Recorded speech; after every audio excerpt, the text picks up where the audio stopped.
So I'm here today with Carl from ICD, and we're going to talk a little bit about open educational resources and practices and some of the work that the OPAL project is doing. So first, for the video, Carl, could you just say your name, your position and your institution? Okay, Carl Holmberg, originating from Sweden, working in Norway for an international organization or a global organization called International Council for Open and Distance Education. I'm the Secretary General in that organization. Great, thank you very much. And you're also involved, of course, with the OPAL project. Yes, of course. Great. So I've just got a few questions to ask you. First of all, I wanted to ask you from your own perspective, what do you think are the opportunities? What opportunities do you think open educational resources offer for education? Well, coming from an international perspective and working together with UNESCO, of course, the credo they have is education for all. Mm-hmm. And Oeiras, I think, gives a lot of opportunities to solve some of the problems which are there worldwide. Mm-hmm.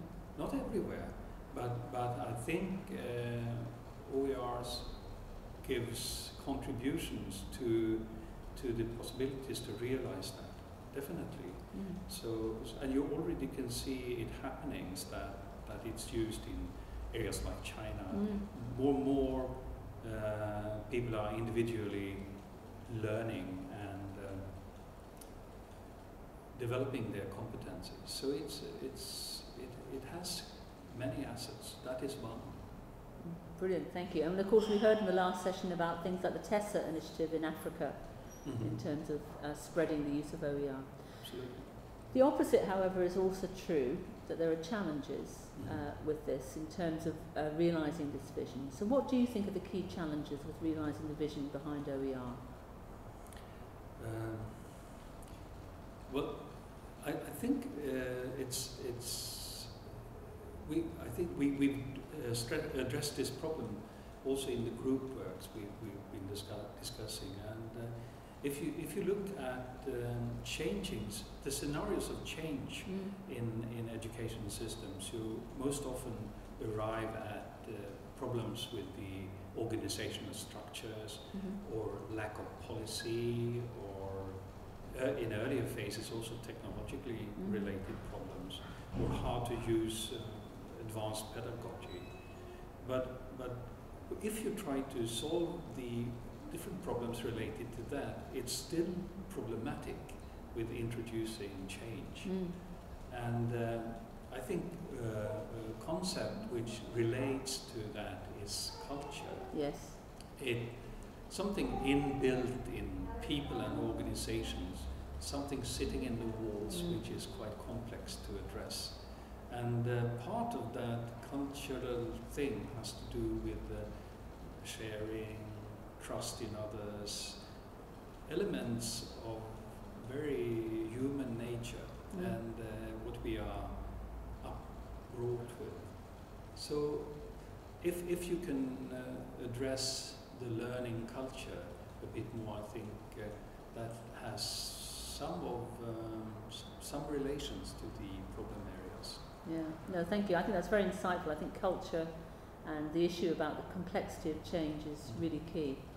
As you know, with OPAL, we're trying to articulate the practices around the use of OER, and we've come up with a set of dimensions, which are currently 4, around the practices to do with strategies and policies, barriers and success factors, practices to do with tools and tool practice, and practices around skills development and support.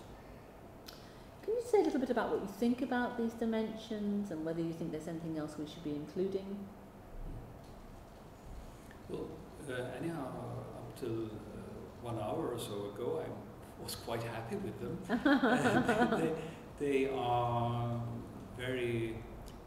They give you possibilities to explore different problems related to OEPs. So they give you a map over different issues, different problem areas.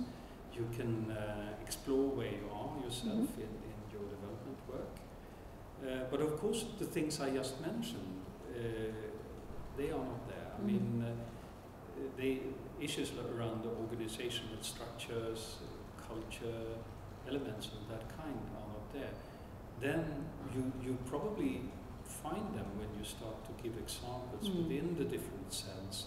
So they are inbuilt in the different small boxes. Yes. So, and of course you can't build, metaphors are always simplifications of the reality, and they need to be, because they are most often tools for your thought. And I realize this is also a tool which we can work with for a while and perhaps modify it or leave it when we have used it. I think we should mention that we've just had the first consultation group meeting with a broad group of excellent experts from across Europe, looking at specifically at the dimensions we've developed and giving back their views. And yes, I agree with you. I think mapping it to real examples will help to articulate whether anything's missing. As you know, we plan to use that work as a basis to then develop some guidelines to help different kind of practitioners, learners, teachers, managers and policymakers, to give them guidelines or recommendations for how they can better use OER. Have you got any thoughts on what these guidelines might look like and how they might be used?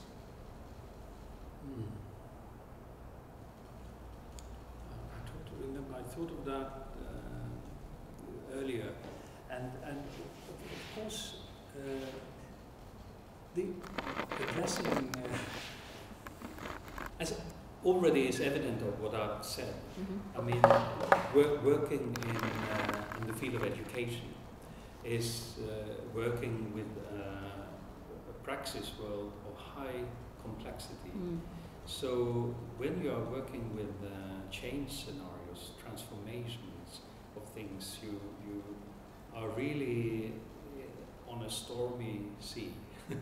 you need support in finding proper ways or suggestions for ways ahead. So I think guidelines can be good use when you are working in this area of changing systems or developing new ways. Then often I come across that, I mean, the interest in education is extremely high today compared to what it has been. And often you realize that the newcomers in the field are they immigrated into the field, which is for worse and very good at the same time.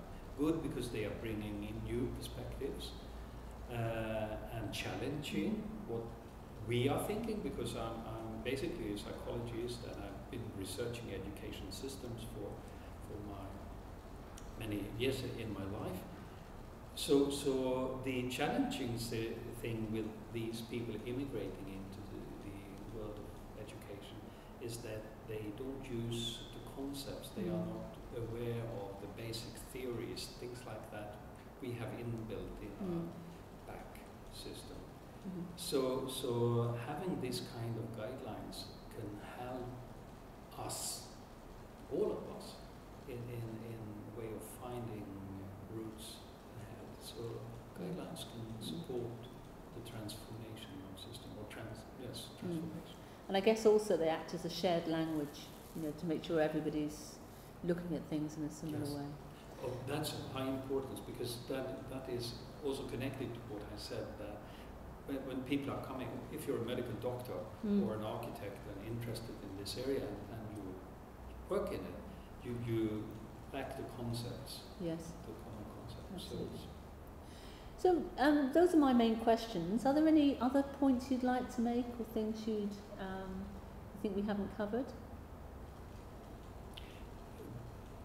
Well, a very general comment is that I think that the OPAL initiative is of large interest, because we have around us series of attempts to implement OERs. And so far, I mean, many of them have costed a lot of money, large investments in time and money and energy, and they have not been extremely successful. Mm.